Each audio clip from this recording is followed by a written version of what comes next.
সুপ্রিয় দর্শক, আসসালামু আলাইকুম। সাবিয়াস রেসিপিতে আপনাদের স্বাগত। আজকে আমি তৈরি করে দেখাবো কোরিয়ান কর্ন ডগ। এটা কিন্তু খেতে খুবই মজার আর বাচ্চাদের তো খুবই পছন্দের একটি খাবার। এটা তৈরি করা কিন্তু খুবই সহজ। চলুন তাহলে আজকের রেসিপিটি দেখে নিই। এখানে আমি একটি বোলে একটা ডিম নিয়েছি আর হাফ চা চামচ লবণ দিয়েছি আর 1 টেবিল চামচ চিনি দিয়েছি। এখন এটা আমি একটু ফেটে নিব। ফেটানো হয়ে গেলে এখানে আমি 1 কাপ দুধ দিয়ে দিলাম, লিকুইড দুধ। দুধটা হালকা কুসুম গরম ছিল। তারপর এখানে 1 চা চামচ ড্রাই ইস্ট দিয়েছি, ইনস্ট্যান্ট ড্রাই ইস্ট। আর ইস্টটা আমি খুব ভালোভাবে মিশিয়ে নেব এটার সাথে। তারপরে আমি এখানে 1.5 কাপ ময়দা দিয়েছি। ময়দাটা এখন আমি ডিমের মিশ্রণের সাথে একটু ভালোভাবে মেখে নিব।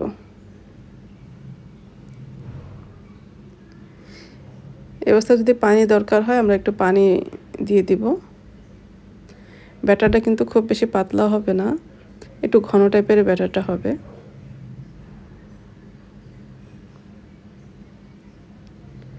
এই তো এরকম হবে ব্যাটারটা। এখন আমি এটা ঢেকে 10 মিনিটের মতো রেখে দিব।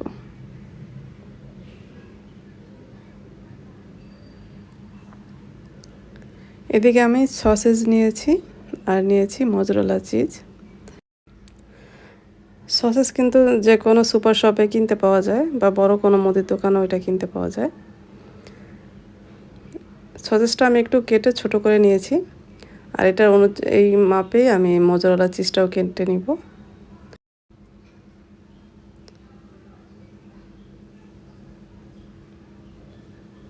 আমি সসেজটা যতটুকু কেটেছি চিজটাও ঠিক ওরকমই কেটে নিব।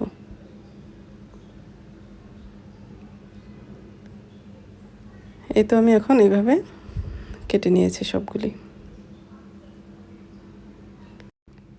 এখন আমি এখানে কিছু সাসলিকের কাঠি নিয়েছি। সাসলিকের কাঠির মধ্যে এভাবে প্রথমে সসেজটা গেঁথে নিব, তারপরে মজরেলা চিজটা এভাবে গেঁথে দিব।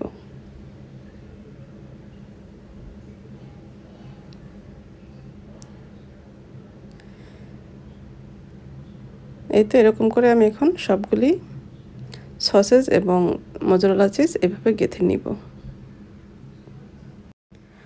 গেঁথে নেওয়া হয়ে গেলে আমি আজকে এটা 3 রকম কোটিং দিব। এজন্য প্রথমে নিয়েছি আলুটা একদম ছোট ছোট কিউব করে কেটে তারপর হাফ সিদ্ধ করে নিয়েছি। তারপর উপরে আমি একটু কর্নফ্লাওয়ার মিশিয়ে নিব, তাহলে এটা কোটিংটা খুব ভালো হবে আর এটা খুব মচমচাও হবে ভাজার পরে।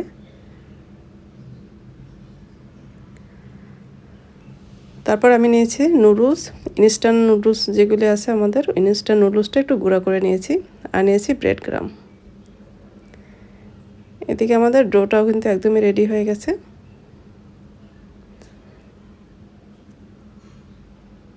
ডোটা আমি এভাবে একটু মিশিয়ে নিলাম আবার। এখন আমি সসেজ আর চিজ যে কাঠির মধ্যে গেঁথে রেখেছিলাম এটার উপরও আমি একটু কর্নফ্লাওয়ার মিশিয়ে নিয়েছি, তাহলে কোটিংটা খুব ভালো হবে। তারপর যে ব্যাটারের সাথে এইভাবে একটু কোট করে নেব।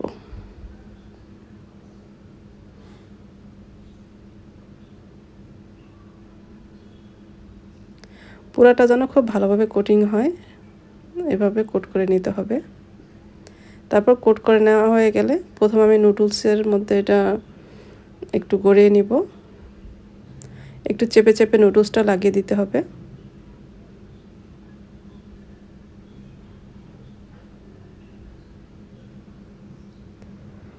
এই তো আমার একটা হয়ে গেছে। এখন আমি আবার একইভাবে আরেকটা করে নিব।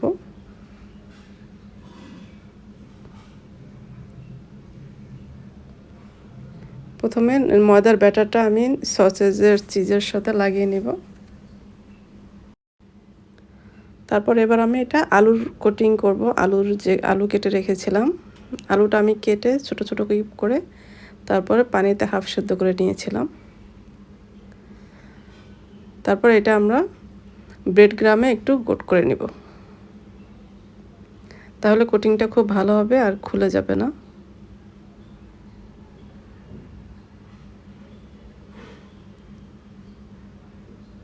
এই তো আমার এটাও হয়ে গেছে। এখন আমি আরেকটা করব, সেটা শুধু ব্রেড ক্রামে কোট করে নিব।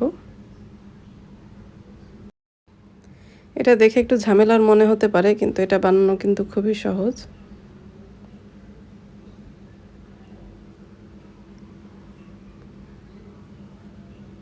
এই তো, এটা আমি এখন শুধু ব্রেড ক্রামে কোট করে নিব।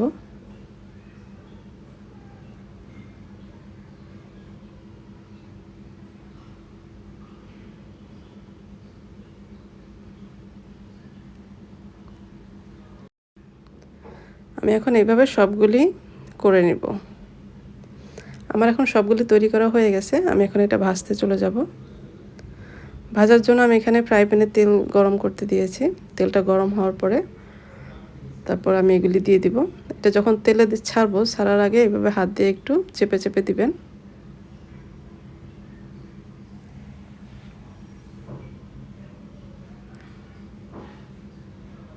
এটা ভাজতে কিন্তু খুব বেশি সময় লাগে না, 4 থেকে 5 মিনিটের মধ্যে এটা আমাদের ভাজা হয়ে যাবে।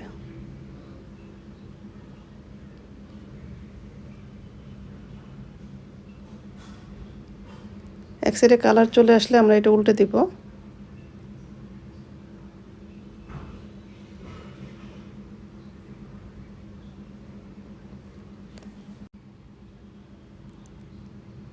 এটা আমরা এখন উল্টে পাল্টে সুন্দর একটা কালার আসা পর্যন্ত ভেজে নেব।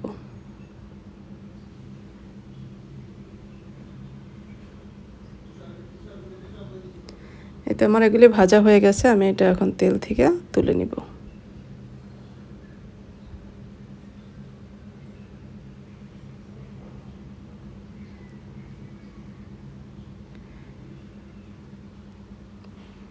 এখন আমি এখানে সস দিয়ে একটু ডেকোরেশন করে দিব।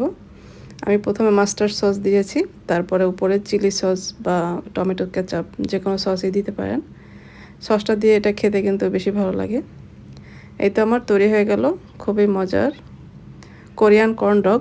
আশা করছি আজকের রেসিপিটি আপনাদের ভালো লেগেছে, আর ভালো লাগলে লাইক, কমেন্ট এবং শেয়ার করে দিবেন।